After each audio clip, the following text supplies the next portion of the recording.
Adrika here. I'm a student of the University of North Alabama. So to get started, Miss Olivia is my patient. I just have to notify her that we're going to do comfort and privacy throughout the exam. Any questions you have, just go ahead and ask me. Okay, so to get started, looking at her overall status, I see that she's not in any type of respiratory distress. Her respirations are calm, even, and non-labored, which is a good sign. I see that her skin is brown, is normal for her ethnic background, and is intact. I don't see any broken areas on her upper arms or her feet. And also, are you in any pain? No, ma'am. Okay, so that's a good sign. To go ahead and get started, I'm going to feel her skin. For training purposes, I'm only going to do one side. So as I look at her skin, I'm palpating. I see her skin is warm, it's dry to touch. So what I'll do is check her, see she's got some old lesions, some old surgical scars. Check her radial pulse, is 2+. As I go to her radial pulse, and I see that brachial is 2+ as well, okay? So as I take a look at her hands, I see that there's no clubbing on her fingers, which would be an indication of somebody with heart failure, COPD, okay? So as I take a look, I see her capillary refill. Her nail beds are pink. They're not broken. As I check capillary refill, it's less than 3 seconds, okay? So while we're on her arm, I'm gonna get her to do range of motion. I'm gonna get you to flip your wrist down and up. And so we're testing for flexion and extension. Then I want you to do what is called pronation and supination, like a soup cup, okay? Then I want you to do what is called adduction. Add it to the body, add your hand. Add it like this. Okay, you're moving your hand, not your arm, okay? So, because you're testing the wrist joint, and so there's no problems with that, okay? Next joint we're gonna test is the elbow. Flexion and extension. You're just making sure that that joint can move, and it does without any problems. The next thing you would do is the shoulder joint. So for the shoulder joint, I will have her raise one arm up, take and raise one arm back, which is extension, okay? One arm to go out, which is abduction. Add to the body across your chest, adduction, okay? And so another thing I'm gonna get you to do is called internal rotation. Take your arm and touch your scapula. That's a good sign. And then flip it up. That's external rotation. So she's got good range of motion, okay? So that's another good sign, okay? And so as I take a look at her, I look at her skull, and I'm looking to make sure it's the same side on both sides of the skull. I would then go and palpate the skull. And I'm not feeling any lesions, any bumps, any bruises. So then I will palpate her scalp, looking for any lice, any crust, which I don't see. Her hair distribution is good. The same way her hair distribution was good on her arms, okay? So no different color and pigmentation. As I come, I look at her face, I'm just inspecting it. So the next thing I would do is palpate her temporal arteries. And her temporal arteries are 2+. I also come and look at her eyelashes, her eyebrows, looking for any lesions, any crust. And so the next thing I'm gonna do is test her frontal and maxillary sinus. So I will do this and tell me if that's tender. No, ma'am. Down here is it tender? No. So you're testing those just to make sure those sinuses are not inflamed, okay? So the next thing I'm gonna do, I'm gonna hold her eyes up as I palpate. I want her to look up. I see that it's white, and then as I pull down, her sclera is pink. The lacrimal duct is not swollen or anything, no excess tearing. That's a good sign as well. So the next thing we would do would come to the nose. Of course, you would palpate it and look inside the nose. And your nose should be pink. It shouldn't have any lesions, no deviated septum or anything like that. So the first thing I'm gonna do is the cranial nerves. When you do the cranial nerves, the first one is the olfactory nerves. And usually what you do is have the person to smell something. She doesn't have any problems with smelling, so that's a good sign. So we know that nerve is intact. The next nerve would be the optic nerve. And what she would do when testing the optic nerve, she would put her glasses on. She would read the Snelling chart from 20 feet away to make sure that nerve is intact. And so another thing she would do, I'm gonna turn off the lights real quick. And so I'm testing her pupils for light and accommodation. So what I would do is shine this light in her eye, and her pupils constrict. That is what we want to see, okay? So we know that they are working well. That nerve is intact. Next thing I'm going to turn around and do, I'm going to do her 6 cardinal eye movements, okay? So I want her to follow my finger, not her head. Her eyes to follow my finger. I'm going to make an H. And so what you're looking for when you do this, you're looking for any type of nystagmus, which she doesn't have. So that's also a good sign, okay? So that has tested cranial nerves 3, 4, and 6. Cranial nerve 3 is the oculomotor. Number 4 is the trochlea. Number 6 is the abducens. So the next thing I'm going to do, I'm going to test the trigeminal nerve. That's cranial nerve number 5. And so the way you test cranial nerve 5 is the person is mostly chewing, okay? And so she will open her mouth, clench her teeth, and you see that there's no problems with her doing that. So another thing, while you're in that area, you want to test the temporomandibular joint, TMJ. I want you to open your mouth and close.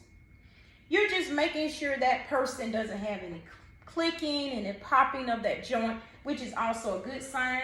Palpating and there's no problems as well, okay? So we move on to cranial nerve number 7. Cranial nerve number 7 is the facial nerves, okay? So what she's going to do is smile, she would frown, she would puff up her eyes. And so we know that that nerve works as well, okay? Cranial nerve number 8, vestibular cochlear nerve. What I would normally do is whisper in her ear while she closes it, and I'm just going to say 3 words.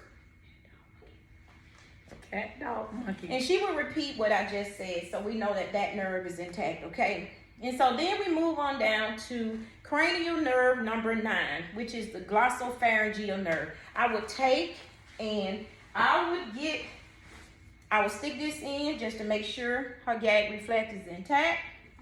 Make sure the uvula is in line, and she should gag when I put this in the back of her throat, which we know that's a good sign that it does work. Cranial nerve number 10 is the vagus nerve. And so what I'm going to do, we know her vagus nerve works because she's able to swallow. She's able to move her throat up and down with no problems. And so as we mentioned the vagus nerve, I see that her trachea is midline, is tacked. I'm feeling for any goiters, any enlargement, which I do not. And so while I'm doing that, I'm going to check her lymph nodes. So I will start with the cervical, just making sure they're not swollen. Pre-auricular, post-auricular. I will also come and I also feel her submandibular and submental, just making sure there's no problems with them, okay? Another thing is while you're doing the ear, you want to make sure you look inside the ear. You feel the ear, you see the tympanic membrane is intact, okay? All right. So as you move to the neck, you will have her do range of motion. Have her head over this way, over that way, up and down. So that's how you know you have good range of motion in your neck. And while we're on the neck, I want to check the carotid artery. You only check one carotid artery at one time, okay? You don't want to include both of them.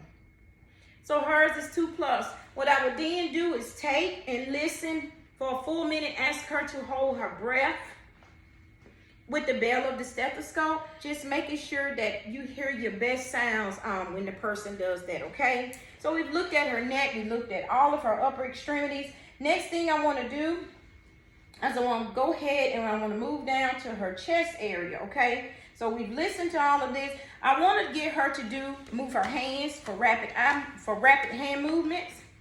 And that right there is determining that she has good cerebellar function, okay? Next, I will get her to do the chin to nose. I want her to touch finger to nose test. She has done that without any problem. That's a good sign. I want her to stand up. I want her to do the heel to shin test. Heel to shin. She has no problems doing that. The next test we're going to do is the Rumberg. I want her to close her eyes and hold her hands straight out. So she has no problems doing that. I'm going to let her put her hands down, open her eyes. I want her to take just a quick walk. I see that her gait is steady. She's not unbalanced. She's not falling over. So that is an actual good sign, okay? And as she sits down, I'm looking at her feet. I see her skin is intact. It's not broken. It's warm when you touch it. No edema. I want to check her pulses. Her pedal pulse is 2+. Her pedal pulse is 2+. Dorsalis pedis, as I put my hand on the side of her ankle, is also 2+ as well. I would also check her capillary refill. I would do both sides, but I'm doing one. It's less than 3 seconds, in which you want to see in a healthy adult, okay? So, the next thing I'm gonna do, I'm gonna get Miss Olivia to stand up. And I'm going to get her to sit to the back, because we're going to move to the back of the thorax.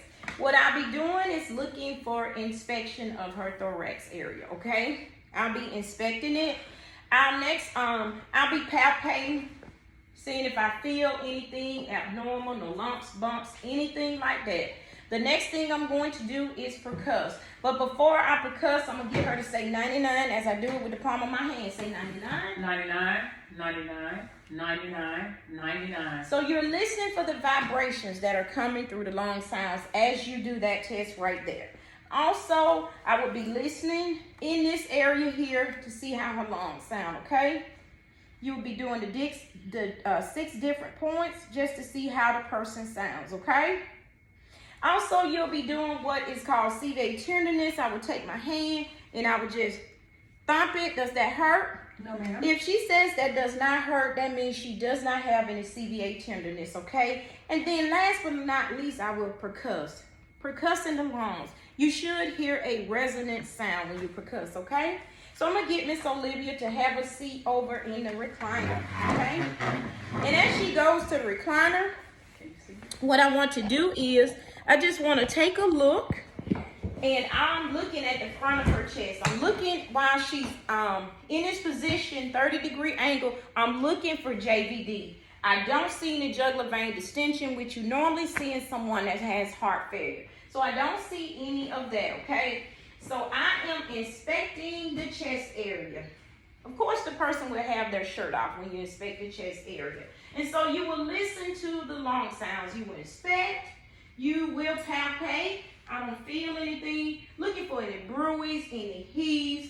And then I would do what is called percuss. After inspection, though, I will also take. You will percuss. 99, 99.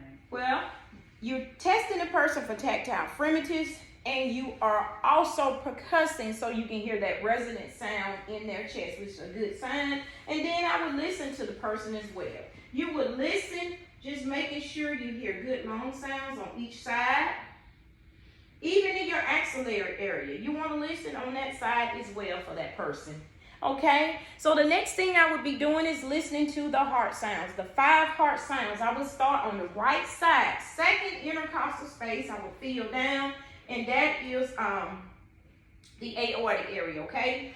Second intercostal space on the left area is the pulmonary area, okay? Third intercostal space is point. Fourth intercostal space is tricuspid valve.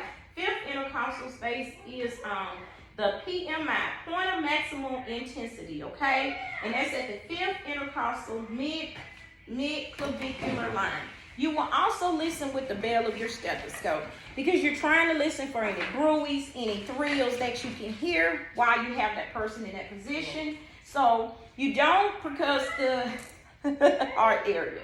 So then I would move down to her abdomen. And I'm just taking an inspection of her abdomen. Just looking for the contour, the shape, the symmetry of her abdomen. She had what is called protuberant. That just means we have a little good in our abdomen. And so I'm inspecting. I won't palpate yet. What I want to do first is I want to listen. Listen for bowel sounds. And usually you do that for like 5 minutes. Listening for the person's bowel sounds. Asking them, do they have any tenderness or anything? So then I would do what is called percuss. I'm percussing for tympani in all of these areas, okay? While I'm doing my percussing, I want to percuss the liver. And I want you to notice how the liver turns dull. It's dull, okay? Because it's a hollow organ. Same for the spleen. It's a hollow organ, so you really won't hear anything in there. So the last thing I would do is like light palpitation. Does that hurt? No, ma'am. Any tenderness? No. Any deep palpitation? Does that hurt? No. Usually with deep palpitation, sometimes take 2 hands, okay? So with Olivia being a female, it's very important that you tell all your females about breast self-exam.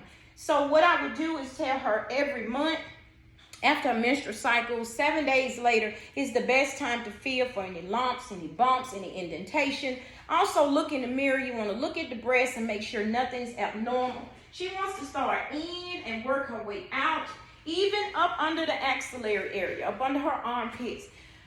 Feeling for any swollen nose or anything like that, okay? So we've basically done our assessment. Thank you all.